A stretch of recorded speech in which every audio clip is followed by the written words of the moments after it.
The branchial apparatus, also known as the pharyngeal apparatus, is made up of branchial clefts, arches, and pouches. The lower head and neck development begins with the appearance of the pharyngeal apparatus. The clefts are the external lining. They're made of ectoderm. The arches are the middle lining, derived from mesoderm. The pouches are the internal lining, derived from endoderm. So from outside to inside, we have cap. So this is an easy way to remember which one is on the outside versus middle versus inside. Let's go into further detail. The first branchial cleft develops into the external auditory meatus.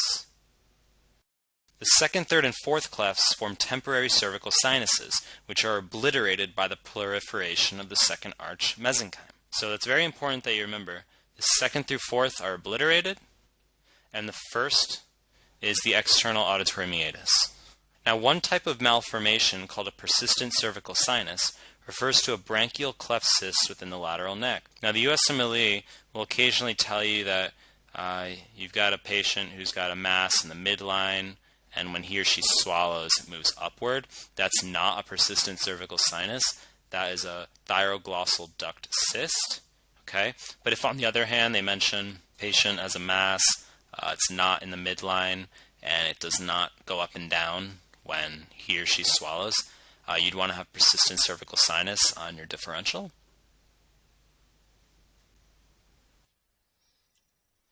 Now, branchial cleft derivatives. Clefts are synonymous / interchangeable with grooves. So clefts and grooves, same thing, and they're both ectodermal. The first cleft or groove develops into the external auditory meatus. It's easy to remember because the external auditory meatus, the ear canal, it's skin, and skin is ectodermal. And the second through the fourth branchial clefts are obliterated. They are initially these temporary cervical sinuses before they're obliterated, and sometimes one or more of these cervical sinuses will not fully obliterate, and if it's persistent, it'll show up as a branchial cleft cyst within the lateral neck. Now, this is an important differential on the step one for a neck lump.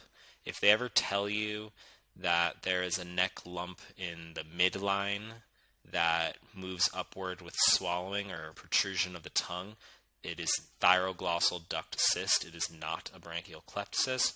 If, however, they tell you that there is a mass, a lump in the neck on the lateral aspect, maybe sometimes they'll mention a dot or a little opening on the skin above it, and they list branchial cleft cyst as one of the options. Know that that should be high in your differential. That's important because the USMLE likes to contrast thyroglossal duct cyst with branchial cleft cyst, where branchial cleft cyst is on the lateral neck, usually anterior to the sternocleidomastoid muscle, does not move with swallowing, whereas a thyroglossal duct cyst will be in the midline of the neck, and it moves with swallowing or protrusion of the tongue. The branchial arch derivatives are extremely high yield for step one. You absolutely, no questions asked, unfortunately, do have to memorize the table in the book. Okay, so it's a very high yield to know these structures. Meckel's cartilage with the first arch, it's mandible malleus incus sphenomandibular ligament. Okay, fortunately the M can help you there because mandible malleus sphenomandibular ligament. Okay, so we've got some M's in there. Same with the muscles of mastication. So we've got some more M's. Okay, we've got the masseter, or the lateral medial pterygoids, the temporalis. Okay, those are the muscles of mastication. Also the muscles of the mylohyoid, the anterior belly of the digastric, the tensor tympani, and the tensor veli palatini. And its cranial nerves V2 and V3, so that's cranial nerve 5, okay, the trigeminal nerve, but it has its 1, 2, and 3 branches, where the V2 is the maxillary branch of the trigeminal nerve, and V3 is the mandibular branch of the trigeminal nerve. Okay, so that's cranial nerve 5, and that's branches 2 and 3 of cranial nerve 5. Comes from the first arch. Treacher-Collins syndrome is associated with failure of the first arch neural crest cells to migrate, so that can result in notably mandibular hypoplasia. So We've also got the second arch, and this is closely associated with cranial nerve 7. Okay, so we've got our facial expression, okay, our smiling, and Richter's cartilage will correspond to our stapes, styloid process, lesser horn of hyoid, and stylohyoid ligament. And our muscles of facial expression and our stapedius muscle, which is the smallest muscle in the body. USMLE likes you to know that if you have a cranial nerve 7 lesion, you get the hyperacusis associated with that, as we've talked about. The platysma muscle is innervated by cranial nerve 7, also from second arch. Our third arch notably corresponds to greater horn of hyoid and also stylopharyngeus. Okay, stylopharyngeus, USMLE really likes you to know that. And cranial nerve 9. Okay, so these nerve relations are extremely important. The first arch, cranial nerve 5, branches up to the maxillary and mandible. The branchial arch 2 goes to the cranial nerve 7, and the third branchial arch goes to the glossopharyngeal nerve.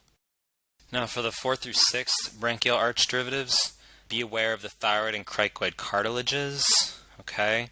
And I would say the highest yield thing here is that the USMLE really wants you to know that the cricothyroid is 4th, okay? Cricothyroid is 4th, and you notice except cricothyroid for 6th, okay? So if you're going to pull something away from this, remember that cricothyroid is 4th, not 6th.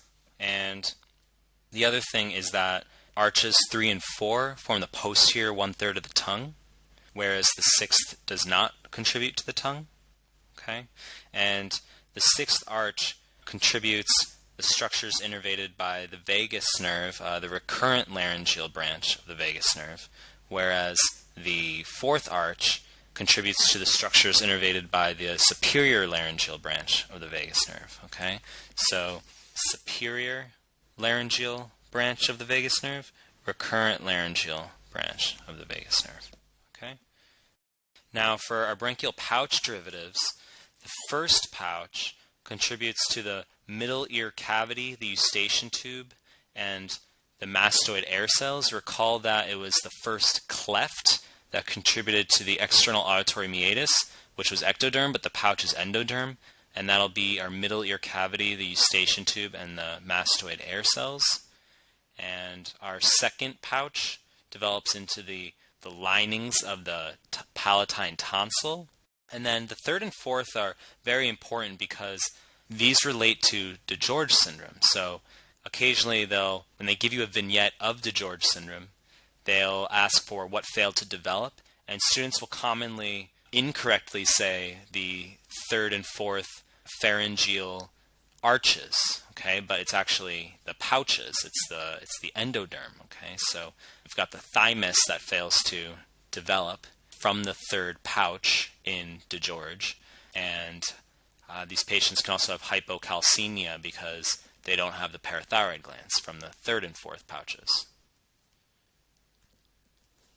So for cleft lip and palate, this is a very common birth defect. This is going to show up in questions exactly as you see here. Okay, so the highest yield points being that the maxillary and medial nasal processes cause cleft lip, whereas it's the lateral palatine processes failing to fuse that cause cleft palate. Okay, so they'll tell you a newborn has a cleft palate, and then they'll ask for the mechanism, and the answer will literally be failure of the lateral palatine processes to fuse. Or they'll mention a cleft lip, show you a picture of it, and they'll want to know the mechanism, and you would know the answer is the failure of fusion of the maxillary and medial nasal processes. Okay, so for genital embryology, every embryo starts out with 2 sets of ducts, the Müllerian ducts and the Wolffian ducts. Now, just to keep things interesting, these ducts each have a different name. Müllerian ducts are called the paramesonephric ducts, and the Wolffian ducts are also called the mesonephric ducts. Now, females are the default in development. Okay, so embryos all start out with both sets of ducts, but they each only end up with one. The default pathway, in the absence of any extra chemical signal, is for the embryo to differentiate along the female line. that means that the Wolffian ducts degenerate and the Müllerian ducts persist and develop into the female organs, the fallopian tubes, the uterus, and the upper one-third of the vagina. Okay, so the fallopian tubes, the uterus, and the upper one-third of the vagina are the default path, with the Müllerian ducts persisting and the Wolffian ducts degenerating. Now in males, something happens to alter the course of their development. It's the SRY gene on the Y chromosome which produces testes determining factor. And once you have testes, you get your Sertoli cells and your Leydig cells. Now your Sertoli cells are going to secrete Müllerian inhibitory factor, which will impede and cause the regression of the paramesonephric ducts. So it'll inhibit the female line.